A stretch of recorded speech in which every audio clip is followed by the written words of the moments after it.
വണ്ടൂർ ഗ്രാമപഞ്ചായത്തിൽ health sub സെന്ററിന് കെട്ടിടം നിർമ്മിക്കാൻ 5 സെന്റ് സ്ഥലം സൗജന്യമായി നൽകിയിരിക്കുകയാണ് പൊട്ടക്കുന്ന് സ്വദേശിയും പരേതനുമായ പാലക്കത്തുണ്ടി ഹസ്സന്റെ 12 മക്കൾ. ഇതുമായി ബന്ധപ്പെട്ട് ഗ്രാമപഞ്ചായത്തിൽ സംഘടിപ്പിച്ച ചടങ്ങിൽ മക്കൾ സമ്മതപത്രം കൈമാറി. ചടങ്ങ് ഗ്രാമപഞ്ചായത്ത് പ്രസിഡന്റ് VM സീന ഉദ്ഘാടനം ചെയ്തു.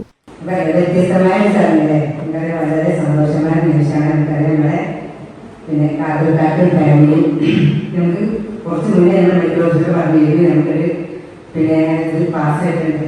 ജനകീയ ആരോഗ്യ കേന്ദ്രത്തിൽ സ്ഥലം എവിടെ കിട്ടുകയാണെങ്കിൽ നമുക്ക് അത് പിന്നെ പാസ്സായിട്ടുണ്ട്. അതുകൊണ്ട് പിന്നെ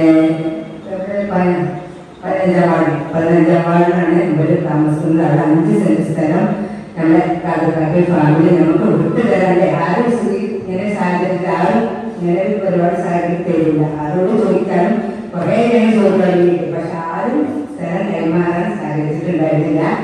ഇങ്ങനെ തന്നെ ഈ ഫാമിലിക്ക് എൻ്റെ എല്ലാവിധ അഭിനന്ദനങ്ങളും അറിയിക്കാനും. ഹസ്സിന്റെ പേരക്കുട്ടിയും ഗ്രാമപഞ്ചായത്ത് ഡ്രൈവറുമായ PT ഖാദർ വഴിയാണ് ആരോഗ്യ കേന്ദ്രത്തിനായി ഭൂമി സൗജന്യമായി നൽകുന്ന തീരുമാനത്തിലേക്ക് ഇവർ എത്തിയത്. 13 പേർ അവകാശികളായുള്ള കുടുംബസ്വത്താണ് സൗജന്യമായി നൽകുന്നത്. ഹുസൈൻ, അബ്ദുൽ സലാം, അബ്ദുൽ ഗഫൂർ, ഖാദർ എന്നിവർ ചേർന്നാണ് സമ്മതപത്രം കൈമാറിയത്. ഗ്രാമപഞ്ചായത്ത് വൈസ് പ്രസിഡന്റ് സിദ്ദീഖ് പട്ടിക്കാടൻ അധ്യക്ഷത വഹിച്ചു. സ്ഥിരം സമിതി അധ്യക്ഷന്മാരായ V ജ്യോതി, E Tasnia Banu, CTP Jafar, ഷൈജലടപ്പറ്റ, C Swamidasan, taluk ആശുപത്രി medical officer Ummer Palliyali, secretary Abdul Latheef Muhammad തുടങ്ങിയവർ പങ്കെടുത്തു.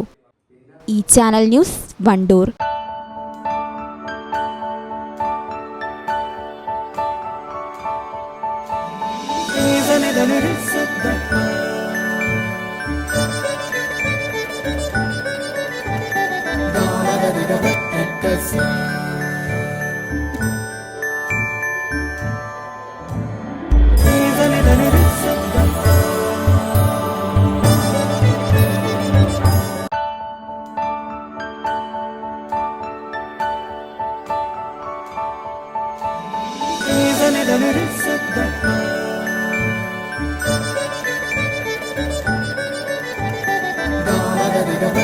Let's